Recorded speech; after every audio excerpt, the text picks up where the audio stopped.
Exceptional Radio.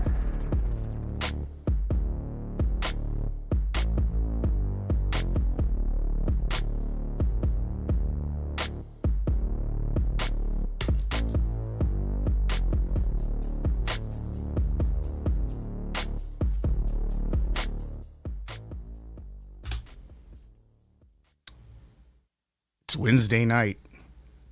It doesn't feel like night. The sun's out. And it's 70 degrees outside. It's actually quite nice. A little bit over, like a week ago, it was just, a little bit over a week ago, it was just hot as can be, and everything was wet. And everything's still kind of wet, but at least it's tolerable. And by tolerable, I mean really nice out, like exceptionally nice. I think we're going to have a really good summer.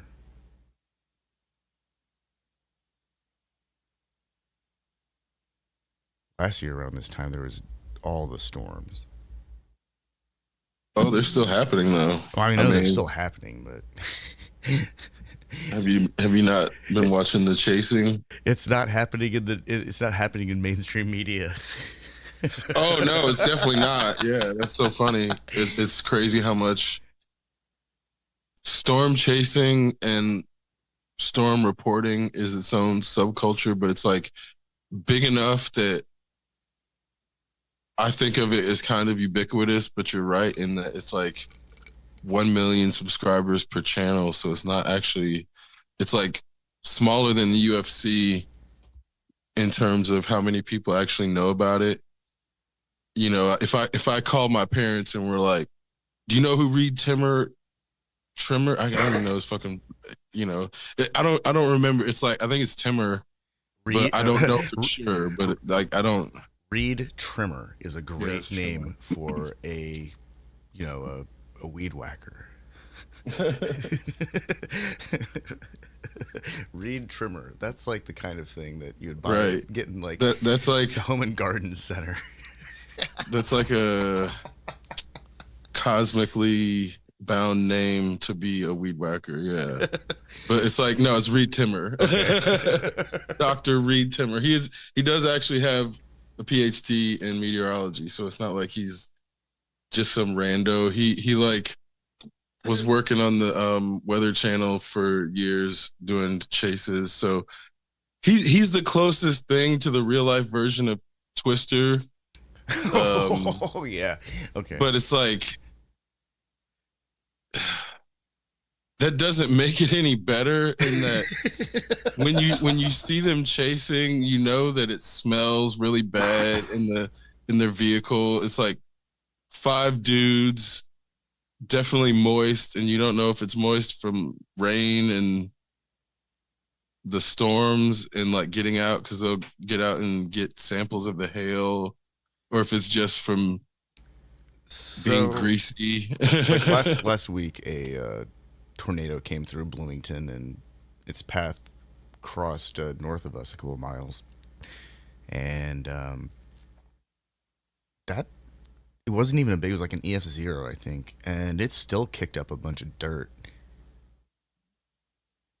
I wonder how much, like, manure a tornado kicks up when it goes through like farmland, like in the plain states where they've got big farms. I wonder how much manure that stuff kicks up. Like, I wonder how much shit's in the air. I bet it smells horrible because that stuff has to settle somewhere, and it's the time of year where things are starting to get humid. Everything's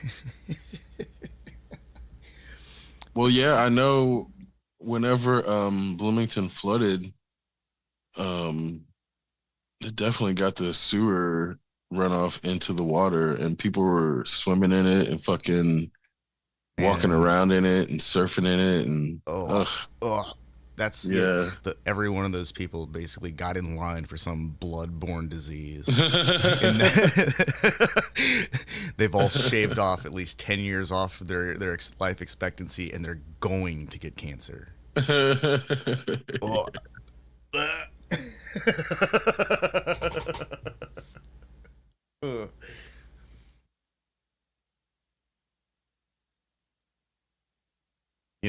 That's one of those things that I think that we take for granted in our like modern society with sewage systems and water drainage systems, especially when they work. Because if they work, you forget that they even exist. Well, and on that note, I remember when I went to France. Okay, I can say this now with the self-awareness that the same paradigm doesn't apply. Let me phrase it that way. When I went to France in 92, you would see shit on the streets and it would be like very common and not a big deal to French people, but like as an American, it was a huge shock. And then you learned about chamber pots and like how Europeans just used to throw their shit out on the streets in general before they got like central plumbing and fucking aqueducts that were central to their cities, which is you would think, oh, Rome, like no, they didn't employ these types of technologies up until, you know, early 1800s in some cases. And so even when they started to employ the tech, people were still fucking using their chamber pots and like still shitting in the streets and like, you know, the whole notion of perfume and cologne Wasn't in there like a France. giant cholera outbreak in Britain because everyone was Oh just dumping God, their yeah. shit just like straight into the water supply? Yeah. Yeah. I mean, the Europeans were not hygienic and to the point they were like the opposite of hygienic. Not only were they dying of cholera, at some point, Britain's pollution was so bad pre car ubiquity, people were just dying from fog to the point I think it was like 5,000 people died from it was either 500 or 5,000 from the pollution being so bad that it was just killing people. Like the fog came one day and it was so thick with fucking pollutants that people just started dying. And it's like shit like that we've kind of lost to history in America in that unions have put things in place that have prevented everything from falling apart to that point. But even every union is not good and every union is not in pursuit of better working and better living scenarios. So it's not to say that it's just the fact that unions existed, but it's like in America, you can't deny that unions are the thing that made work safe and made people stop being able to legally hire children for work. And it's issues like that where it's not about just being pro union so much as unions did that. There's just no denying it. So I understand inherently, it's not that unions are just good by proxy. I know that, but it's a matter of this country has been so exploitative in its application of the capitalist paradigm that unions have been the most effective pushback against that, where legislation has kind of become another arm of it. So it doesn't even, government's meant to protect the people and protect the market, but it's not meant to create a monopoly or monopsony that is government subsidized. Wasn't there like a railroad union strike, and then Biden was like, "Nope, guys, go back to work. The railroads can't shut down." Didn't that happen? Pretty much. Yep. Yeah, so I'm pretty sure at that point Yep. the union is like, castrated.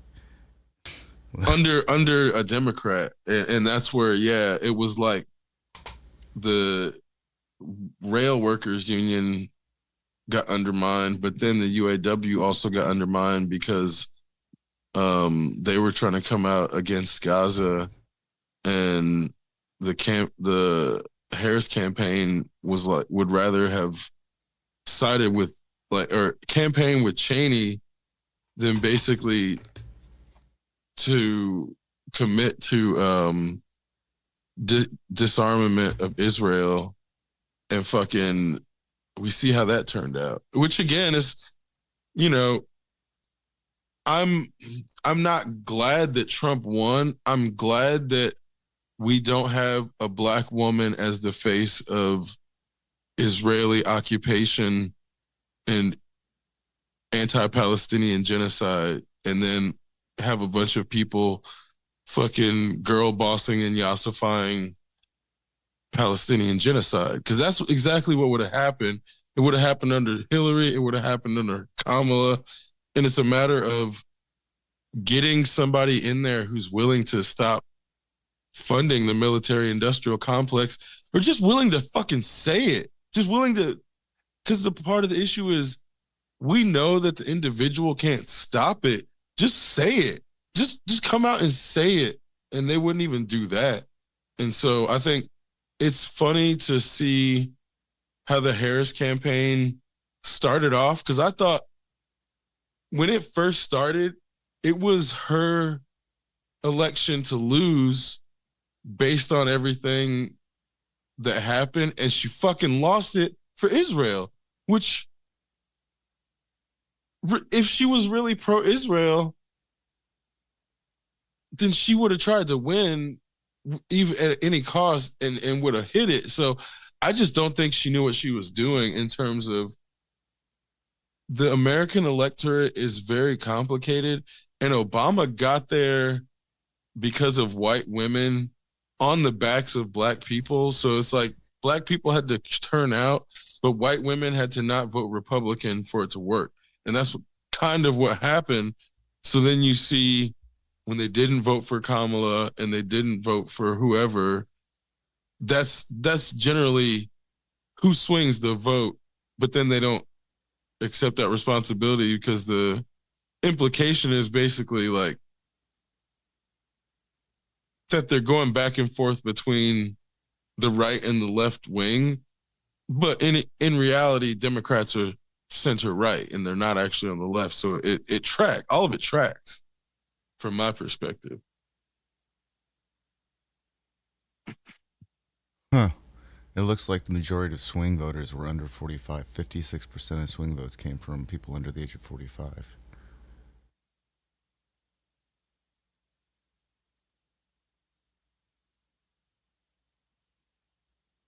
I mean, I'm not surprised. 52% women. Yeah. Let's see, 62% white. I mean, the statistics don't lie. Oh, well, yeah, there you go. I mean, and again, it's not to just point at like white women, in that there is white feminism and then there's feminism for everybody else.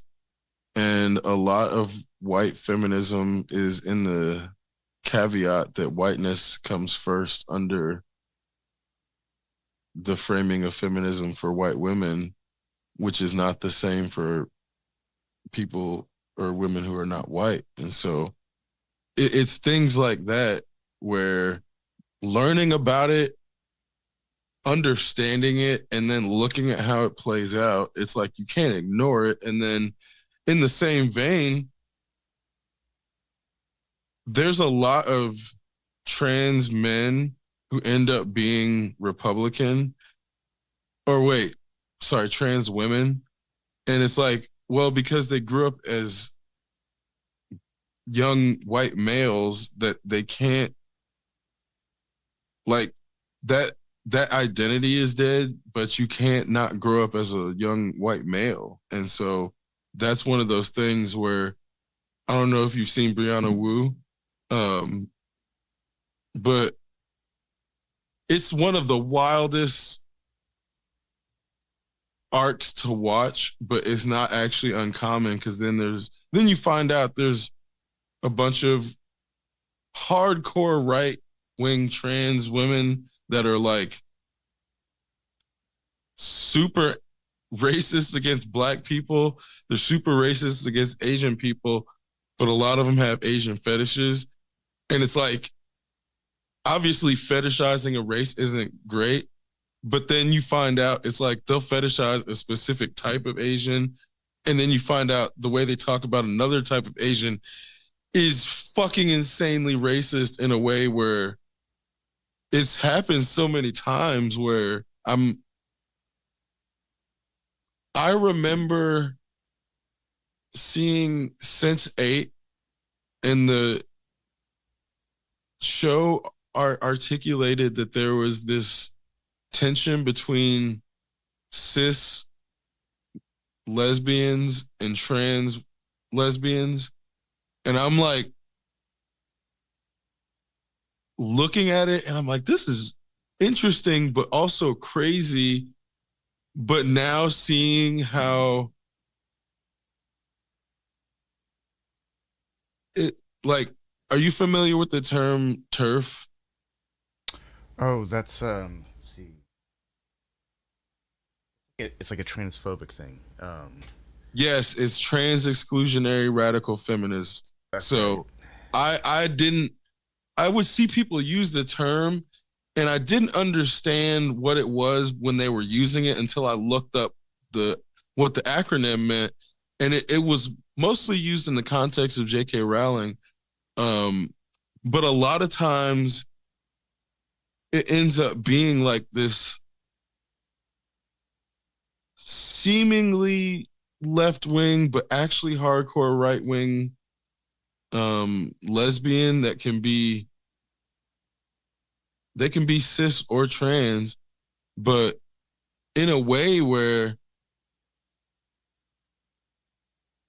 I I wouldn't Oh, have they noticed want it it. to be called gender critical feminism. Right, which is also where again white feminism has these other. So if we attach critical to a word, I mean, in the sense of it's- hyper hyper specialization was a staple of academic thought, but it's hit a point of diminishing returns that academia hasn't course corrected for. So I think that's where we've gotten to this comical hyper specialization of language in academic framing and theory. But there's other reasons for that as well, in addition to spin and sensationalist journalism using that middle ground to sort of hyper. Okay, this is another issue. They've hyper exaggerated the language in a way that's now associated with violence or sex.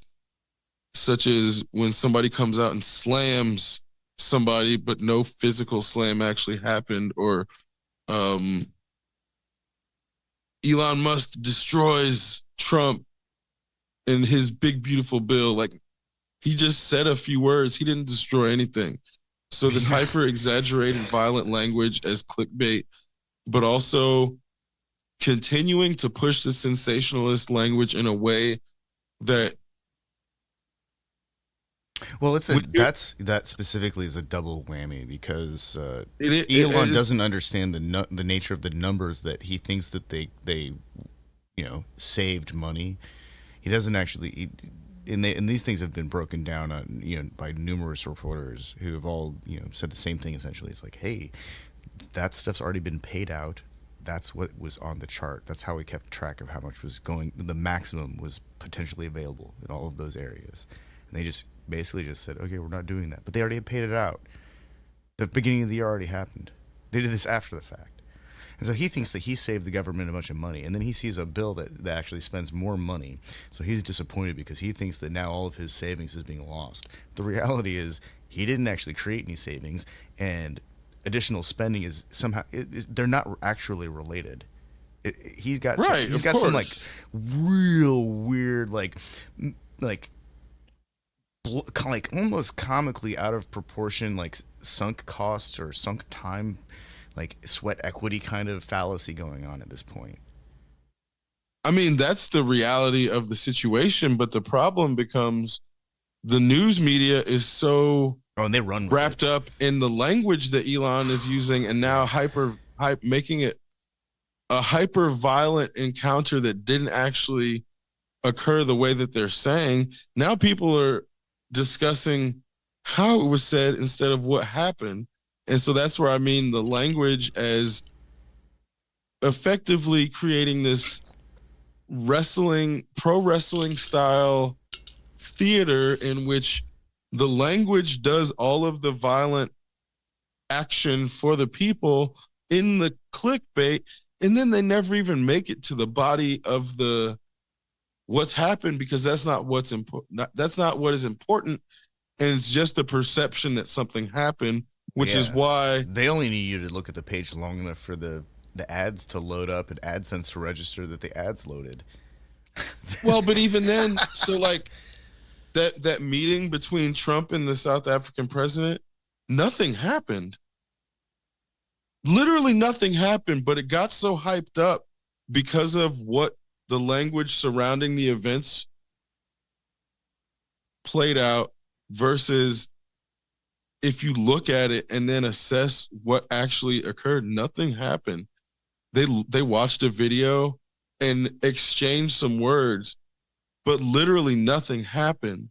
And turning these it okay, it imagine a scenario where the every time you and I do a show, it would be the equivalent of if you and I had a sparring match in mixed martial arts and we're like going at it in a way where we could hurt each other, but we walk away at the end. But it'd be the equivalent of like if that actually happened every week. But that's not what happens. We get together and talk. And so the vast difference between us getting together and sparring as if our lives depended on it versus just having conversations, the chasm between those two things is so vast that using language as if they were equal, I didn't used to think it was that big of a deal, but seeing how people assign value and assign importance, and in the process, don't actually dive any further than the clickbait. It's like clickbait can be used as validation that something happened if you're dealing with somebody who doesn't read articles. If they Yeah. just read headlines, then that person's going to swear up and down that Trump fucking slammed the South African president. And then if somebody reads articles, they're going to swear up and down that the South African president fucking slammed Trump. When in reality, none of that happened. They just talked. You see what I'm saying? And so in It's terms of idiocracy. it, but in terms of how we then have to deal with those people, where do you unpack, or do you even attempt to unpack? Does it waste your time to try to deal with people who are only dealing in clickbait headlines? Because it's like, if somebody's willing to listen to our whole podcast, I'm assuming that they're not into clickbait headlines. And the only reason they end up here is for the exact reason. And so, Oh, can so you go to that person? kind of adjacent. There's this whole trend of long form media coming out of Scandinavia, where there are shows that are done in real time. They're uninterrupted, and some of it's on like broadcast television, which is in HD, by the way. They've like got comprehensive HD broadcast capabilities because it's the future over there. But long form programming, like there will be a show of somebody grilling, and they'll start from the beginning, and they'll have different cameras, but they'll show the whole thing. Or I mean, it all started off with that train video, that like 20-hour train ride through the snow, like a decade ago. And apparently that kind of thing is taken off. So there's an entire audience in Europe, at least, that wants things to be absolute real time. And I think that that's a trend that's not going to go away, because I think that there are people out there who actually, like to read books and like to be immersed in ideas and are willing to, at the very least, listen. Sometimes it's nice to have something on that you don't have to manage for an hour or two. Sometimes more. Sometimes I listen to like one of those rain thunder tracks that just leave that out in the background. That's kind of a white noise generator type of situation. Anyway, sorry to run off course. I mean, it's definitely on the subject, but again, that's where is somebody who only watches TikTok videos able to enjoy that long form, and in the process, should people try to make that person enjoy the long form or wait until that person's ready? And that's where I'm like, Wait till they're ready. exactly. I'm Let them find it on their own. to at the same time, it's we're in a marketplace that then tries to cater towards people, and so then you end up with people who are only into Henry Cavill Superman and Zack Snyder Superman because they grew up and never got touched by anybody, whether it was romantically or fucking They never went just a into a mosh goddamn pit. mosh, people stayed away from them, and nobody wanted to punch them for whatever reason. And you know what? I'm just gonna mosh away from this motherfucker. That person, they the market wants to appease them, and Henry Cavill has become their knight. The incel knight. Fucking who would have thought Henry Cavill turns into the knight of incels? Like, and in that, the market wants to appease them, or at least parts of the market wants to appease them. So that's where then we have to deal with that. In that, I've moved away from, I'm not, I don't consume as much as I used to, in terms of the more I can produce versus having to consume it, the more I do, versus not everybody is moving in those directions. And so I think that's where the tariffs affect the most, affect people who consume the most, in that, in the regard of people freaking out over international trade being disrupted.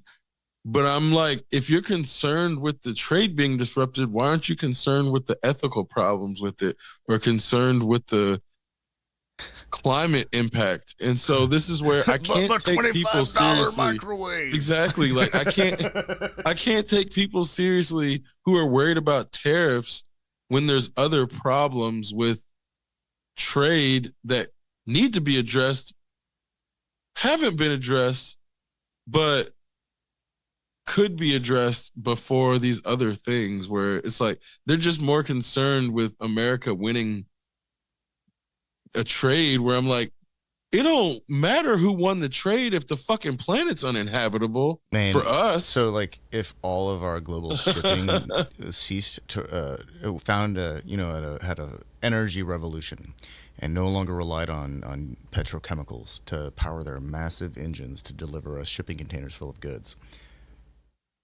Literally all of the fuel supply, directed towards, people's crazy ass muscle cars or whatever.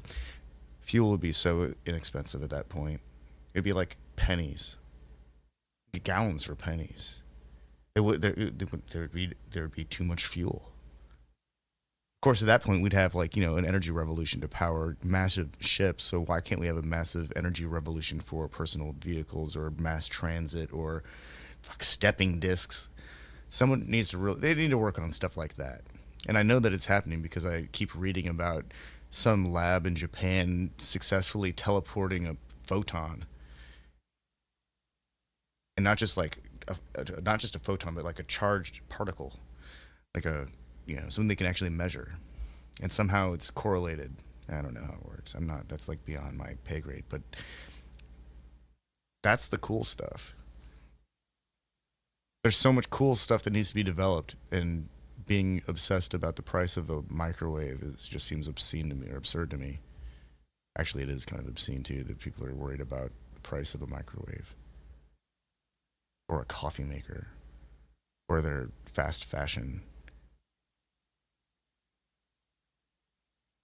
Well, and the fashion's one of the worst in Oh yeah, that. that shit's just offensive.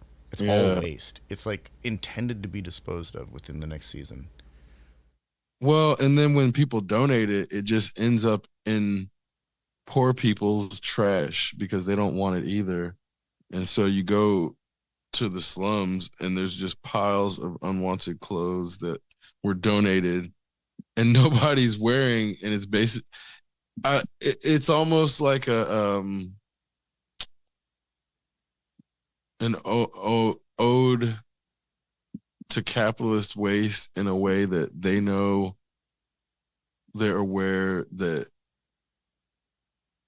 they're the end exploitation, so they want to make it known that none of them are at fault. So it just becomes this public display of like, this is the result of colonialism. This is the end result, and I we don't feel have like this anywhere is else to put. I feel like it's also a cyberpunk trope. Like Oh, for it's sure, like for sure, the really destitute parts of a absolutely. It's municipality exactly. always have like weird consumer waste that's just like what the fuck? This doesn't make sense.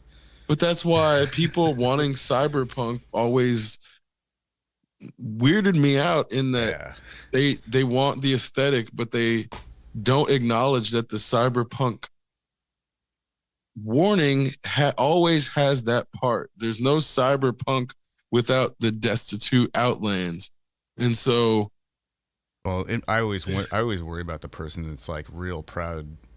Yeah, the idea of the person who's into cyberpunk is real proud of being on like the Utani corporate supply chain. right. I Like mean, bro, really? those people exist. I think you were not deep enough into crypto to realize how many people like that exist. In that, Yeah, I was I really used only to into think the mining part.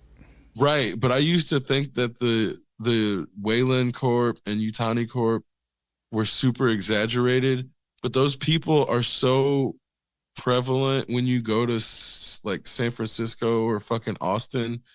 It's it's a shock where then it's super easy to realize that Wayland Corp is the real fucking evil. It's not the xenomorph. It's not David. It's Wayland Corp. It's always been. And so to me, there's been so many things that push me towards radical leftist I mean, and in the context of the world, it's not even that radical, but I'm It's only radical definitely if you've bought radical. into that to the corporate dystopia, and I mean, you're we're like, in it. I know, We're like in if, it. but there's Nobody can escape it. that's true, but That's the part. That's the issue oh is no, yeah, no, because no you're one can escape yeah, the corporate dystopia. We're already there. Where I'm a radical leftist is the yeah. issue, and that's where I'm like, because I'm Are you not trying are you to. on a team Amazon or Costco or Walmart or I'm trying to be which one's the supply chain? The on main co-op, oh on local local, growth, because yeah, that's my point. Is like when you the issue is they try. Okay, they try to make it seem like there's no way to ethically survive in their systems, but that's just another form of control. And to make people stop trying to ethically survive and try to live sustainably. And it's more so like, yeah, guess what? You can't eat fucking 4 times a day sustainably. Sorry, you just can't. You can't do that. You can eat maybe 2 times a day sustainably, maybe three if the third meal is not a lot or if it's actually a snack. yeah. Nobody can eat fucking 4 times a day sustainably. Well, You just can't. like the idea that there should be some kind of meat-based protein at all meals is just also kind of insane to me. Like Right. It's stupid. bodybuilders need that Stupid. kind of protein intake, They don't. No, they but don't. They don't even need that. And the issue is, if you look at the worst bodybuilders, a lot of times their guts are so backed up and their diets are so imbalanced that one would then think that all you need huh. all that protein. It's like, no, their guts are so fucking full. That's why they can't do vacuum poses anymore. They're full of shit, literally full of shit. Like and it's like it's funny, but that's literally, bro. They bodybuilders are full of shit. That's why they can't do vacuum pose anymore. When I think It's about they the kind of thing like the get up early because you got to attend the farm, I think most of those are like oatmeal, and that's just raw sugar, basically. You think a bodybuilder's fucking intestines are better than yours? Actually, no. Yeah, I think my exactly. gut health No, is like they're the same, hundred if not percent. worse. I think my gut health is probably superior to most bodybuilders. And to that point, they put 6 to 10,000 fucking calories in there a goddamn day during bulk, and you look at it, and then you're like, oh, that turtle look is just, it must be the HGH. Well, that's part of it, Oh. but most of it is that they're walking around with like 10 to 15 pounds worth of shit just backed up at any given time. Yeah, no, And it's they've just normalized it. I'm like a finely tuned machine. I'm a perfect balance of fuel in and exhaust out. If I eat like too much, I regret it. I've had there've been phases where I could like just pack it in, but anymore that just doesn't work for me at all. That's been the state of things for like the last decade even, and I'm actually I kind of like it. I'm kind of pleased. Last time I ate a burger, I went out and had a burger. I think I ate half of it, and it was a really interesting. It was a good burger. The fries were good too. Everything was good. It wasn't like I was just like rejecting a burger. It was more that I was actually full. So on that note, I don't generally eat fries with a burger anymore, and it's made such a huge difference. And so that's where, like, yesterday I had basically 3/4 of a pound worth of meat and burgers, but I didn't eat fries with it. And so it's like it might as well not even have happened. And so and in that, I've found that no matter what size burger I eat, if I eat fries with it, it bloats me up. But if I don't eat fries, then I don't get bloated. And no matter how much meat I then eat, like I could have eaten 1.5 pounds worth of meat in burger form yesterday. If that was all I ate, I just wouldn't get bloated. And so the issue is like once you start throwing in a shitload of carbohydrates and starches, that's when like the water retention starts happening. And then what also, okay, hydrogenated oils, effectively you have free hydrogen floating around in your body and it attaches to oxygen and then it creates water inside your cells which is what causes the bloating. And like I was feeling it happen, but then I like went and researched it, and like sure enough, that's exactly what fucking happens. And so the issue is like when people eat foods that use hydrogenated oils, it's not innocuous, and there is a direct result of weight gain in the form of water bloating that like it's disproportionate to what one takes in terms of just weight in food, but because of the way chemistry works, it allows this disproportionate weight gain to occur in a way that like you're basically breathing and gaining weight when you eat hydrogenated oil food. And it's like it doesn't seem possible, but that's exactly what fucking happens.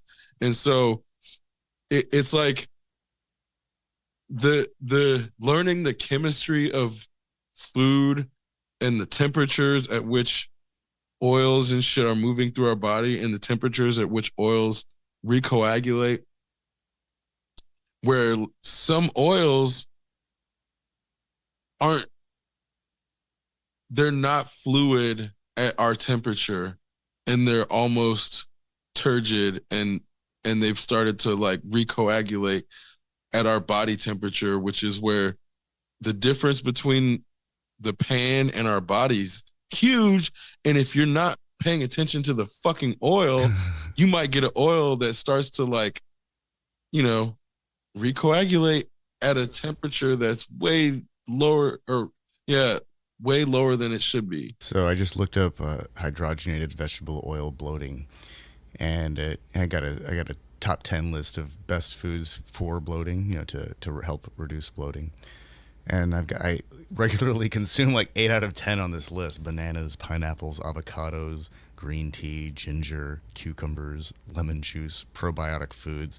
And I think that's like yogurt and kimchi and sauerkraut. Those are regular. Definitely fermented foods, yeah. Right. So like I've got like 8 out of 10 in my that are regular cycling in my cycle regularly in my diet. Let's see, the ones cause bloating: fructose rich fruit. Well, I eat those. Cruciferous vegetables, I eat those. Legumes, I eat those. Barley, wheat. Processed foods, sure, why not? Processed seed oils. Let's see. Yeah, the seed oils are one of the big ones. So let's see. Well, And it, I think that like pretty much that's just like describes the big air quote vegetable oils at this point. right, which is Carbonated like beverages, dairy. Yeah, I pretty much consume all of the bloaty ones too. But so maybe 8 against 8 evens out or something. well, and I think part of it is, yeah, you depending on the time of day that you consume it, it's not, it could be not as bad Yeah. versus, if you consume it at a point when your insulin hasn't been spiked, and then you spike your insulin in tandem with it being something that causes bloating, then it's probably much worse, and it may end up causing you to continue seeking food that's gonna, like, another issue is satiety, in that feeling. I've now parsed when you feel hungry versus your stomach is growling. Like those two things don't always occur at the same time, in that one is an empty stomach and the other one is effectively blood sugar Yeah, those are level, definitely different. and they don't happen at the same time. Sometimes So when it's your like, stomach's empty, you just need like a glass of water, and then it stops right, grumbling. right. Or even, just thinking about food is enough to like make it go away, Yeah. or like smelling food. And so again, it's knowing which trigger is happening and not acting on it if it's not actually the wrong trigger. Because then it's, if your blood sugar is low but you're not hungry, then all you need is to basically get your blood sugar back in balance, which doesn't necessarily take a full meal. And it was learning to navigate these signals where, again, everybody gets those signals but they don't get them in the same way.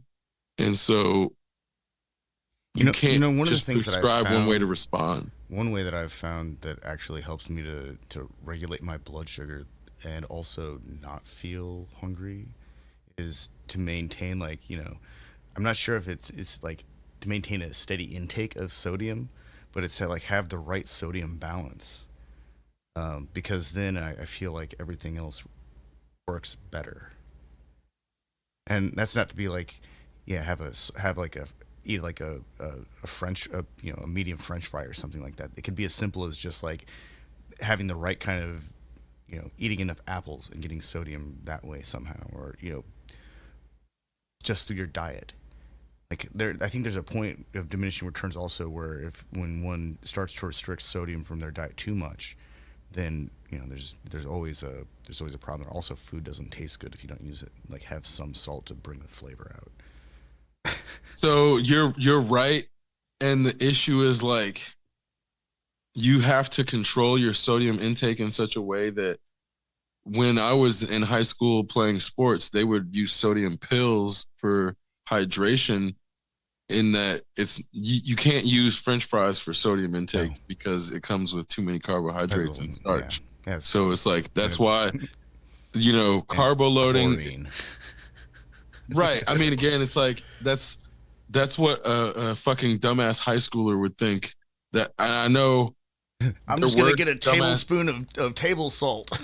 No, bro, like straight up, like dumbass. I knew dumbass high schoolers that were like on the cross country team that would straight up eat a plate full of French fries and then put salt in their ketchup, and that's how they got their sodium. And it was like a joke, but it worked for them for then. But I know they probably ended up with heart disease. So it's like you can't do that shit forever and get away with it. Basically, people exploit their youth and get away with it, but then they don't report back on the results and then show when they're 35 and 40 and their fucking heart is already starting to like crap out, but they're acting like, oh, they could still do that shit they did when they were in high school. No, the fuck they can't. No,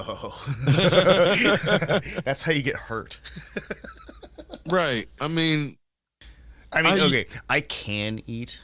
I can force myself to eat a bunch, and then literally, like later that night, I'm gonna be like sitting upright in a chair, legs propped up, regretting my life choices, and just waiting until whatever it is passes far enough down that I can like lay down and actually try and sleep. And that the big emphasis on try. And I think in the past it wasn't so much that I would have to like stay awake through like whatever food coma. It's that I had more. There was this like artificial urgency. Like I had to do something. There was um, the call of the wild beckoned me or something. I don't know. But now it's like, I don't want to go out. I don't feel any desire to like get a bunch of carbs in my system so I have a bunch of energy to go do stuff late at night. Like, what I is. mean, I know. Okay, I've had those exact same feelings, and I can tell you exactly what happened because I lived almost parallel life, and I know what we were chasing in terms of the dopamine hits outside of our house, and Yeah. I know why we don't have to leave now.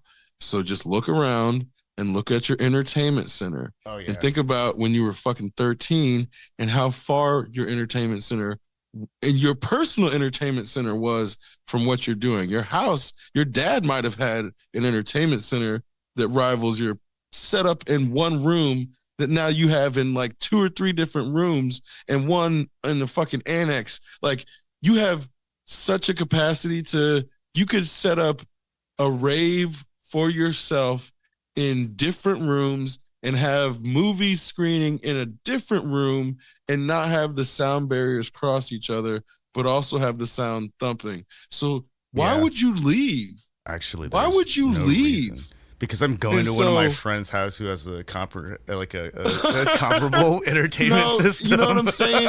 And then you can smoke over there in that same isolated environment that's as good, if not better, than any version you're going to get when you go out. And so that Yeah. wasn't true when we were kids. And then there was these things like Blockbuster or Block Party or Discovery Zone, and then Dave and Buster's, that were kind of these segues where like they had to get Oh all yeah. the video games in one place to then start rivaling. Once we started getting consoles at home, it started to start rivaling it, because then you could get a console and rent the newest videos, and you're like, then suddenly all your friends are over at your place. And then after that, the internet allows us to do this over fucking Xbox Live, and we don't even have to leave, and we're sitting at home smoking and eating together, but over the like, no, then we don't fucking need to, like, now we So can smoke over Zoom if we really, but we'd rather talk. So so I've got I decided to pull up all of my gaming online gaming stuff. There's only three. I've got Steam, Galaxy of Games, Epic. I guess I've also got EA, but I've only got like two games on that. But on Steam, I've got 28 games. On Galaxy of Games, I've got 81 games. On whatchamacallit, Epic Games. Oh, they're making me sign in. On Epic, I've got yeah, sign in. Why is this taking so many steps? How long has it been since I've been here? Epic's launcher is just really slow. But if there is a hell, our hells will be the unplayed video games that we bought.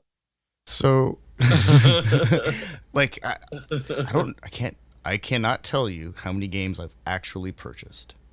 I know that, I've got 81 games on Galaxy of Games, and I've got, why aren't they just showing me You're what talking I've about in your got? whole life or just on PC? Just on the PC. And then on, Epic, I've got 10 per page, so 2, 3, 45 games on Epic. So I've got like, over 150 games, and I only play like 3 or 4 of them with any regularity. Maybe 4, maybe 3. No, 4, because there's at least one game per platform that I have on each system, or out from each platform, and over 150 games. It's like a graveyard of games that I either think that I want to play or might play. There's no arcade on earth that I can access with any regularity where I can have that many games at my fingertips. Most Oh of these are God, no. free. Most of these I got, they were like on some like, some free weekend is Memorial Day. They give something away, 4th of July, they'll give something away. Yeah, at some point arcades got left behind by home gaming, and And I don't have to touch the same controller that like 10,000 other people have like, totally put their fucking dick hand all over. oh God. And I'm well, and sorry I had then to say that. I had to say that though. That's like I mean that's a it's real true, that's a it's fucking true. reality. But also, whenever you would play fighting games, there would always be one button that stopped working or would get stuck. And you're like, man, this isn't fair because I can't use my fucking low kick like they can. And the other person would always be the dick that knew that the other one had the fucked up controller. So they just basically dominated all day, knowing damn well that the competitors couldn't fucking use low kick. And I know that sounds really specific, but it's No, I like, think that anybody who's ever posted it up at a fighting game at an arcade has experienced the one button that doesn't work right. yeah, Like it the always rebound is happens. broken or it just doesn't actuate at all. It's stuck down. But see, now knowing, having one of those arcade style joystick and knowing what it takes to prevent that, I'm like, those motherfuckers just weren't cleaning the machines. Nope. They just didn't clean their shit, which just goes back to what you're saying about, the shit was dirty and nobody cleaned. Nobody ever thought that they needed to clean the arcade machines. It's like they buy them and then just stick them and then profit. Oh man, so I used to, when I did go to arcades, and there was always the one machine that like had clearly been played hard by somebody with like the most acidic sweat possible, because like all of the print on the board was just like fuzzy, like you couldn't see through because the acrylic was all just eaten away, just corroded. There was always one game like that, and you couldn't see what was underneath. You couldn't tell what the buttons were supposed to do even because that super sweaty hand had just swamped the thing. Well, and see, I never I know played those exactly what you're games. talking about, but then knowing how they were trying to overcharge the arcade owners for the shit that they would need to repair it or replace the stickers or decals or whatever you want to call them. It's like, Yeah, the yeah, the no wonder the people placards. just let them get, fall apart. Yeah, They would, it would be, $2,000 at minimum to get into the machines, and then maintenance was, insane on top of that.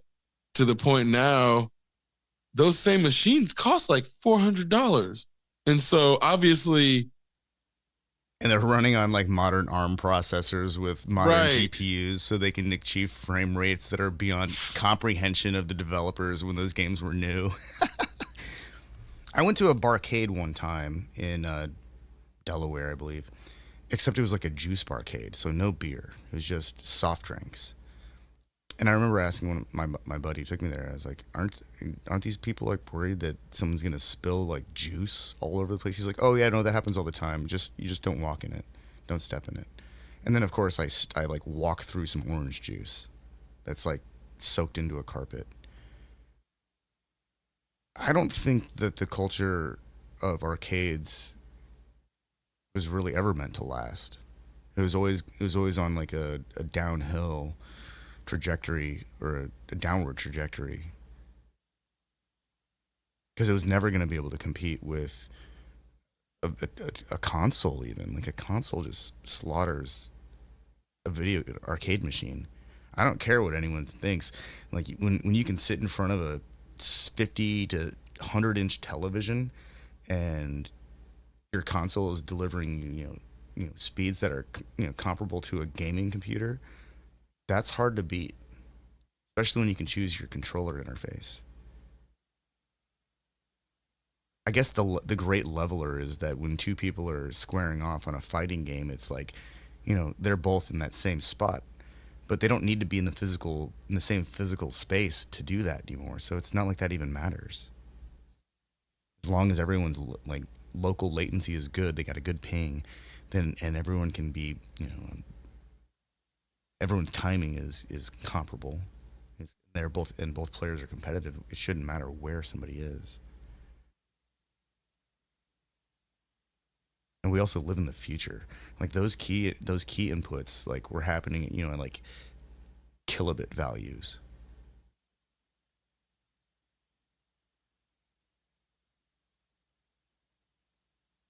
That stuff doesn't have any overhead anymore. That's like that could be handled on like a DNS relay.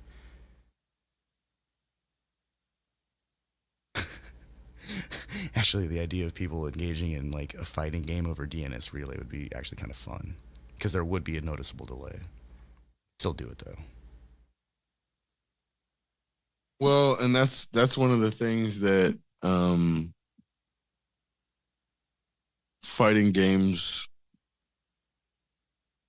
get ranked for in terms of how Yeah. people play them, and is like their net code and their capacity to not have latency affect the actual gameplay. Um, so it would, in getting into fighting games, I won't say briefly in terms of I played them as a kid, but I didn't really do them a lot as an adult. Well, Um, they rarely have a story. right, but they do now. So it was, getting back into Street Fighter Five and Street Fighter Six and Soul Calibur, I think six. Soul Calibur had the best story. Yeah, and their story mode for that matter. Yeah, yeah. But Street Fighter Six has a really good story and story mode now, so it's not, it's not, it's basically the same as Soul Calibur, if not better now.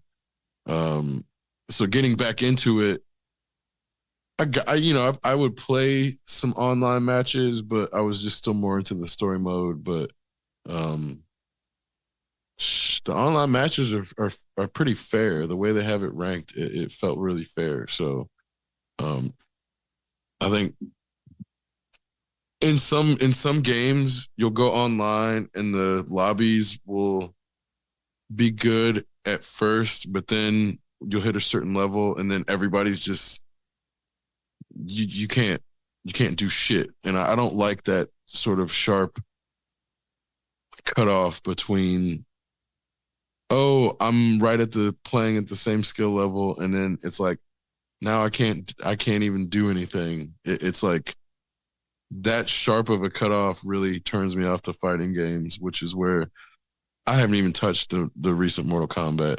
It just looked too. It looked like it would piss me off. Same with Tekken. Nope, Oh not man, not today, I can't Satan. even remember what the last Tekken was that I even demoed, and I just remember thinking like, this isn't even fun anymore. Nope, it stopped being fun a long time. I think maybe Tekken 3 is when it stopped being fun. Yeah, Because at least Tekken, you know what? Tekken 3 was really fun in that um switching stances, and it was super intuitive and it was very responsive. Everything about it, like Tekken Tag, was I think the last time I really was into Tekken. Um, yeah. I always thought it had a really just a fantastic like fighting interface engine. Um, but after a while, I just stopped being fun. It just felt like more like uh, controller gymnastics. right after a while, once you get to a certain level, it's basically who goes or who gets the first touch wins, Yeah. and that's no fun.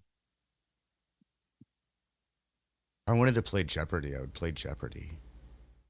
At least then Bushido, you'd learn something that I don't know way. if you remember Bushido Blade, but that shit's fun. Where it's like, yeah, if it's with a sword, I expect first person to get a touch wins.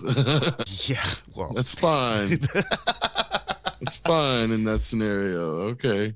and if you're squaring off against a skilled fighter, then they might parry that, and then you might actually have a sword fight, and then it's going to be over in a few seconds, anyways. Yeah, Bushido Blade was good. I don't know if that kind of game would just like works in the current like environment though.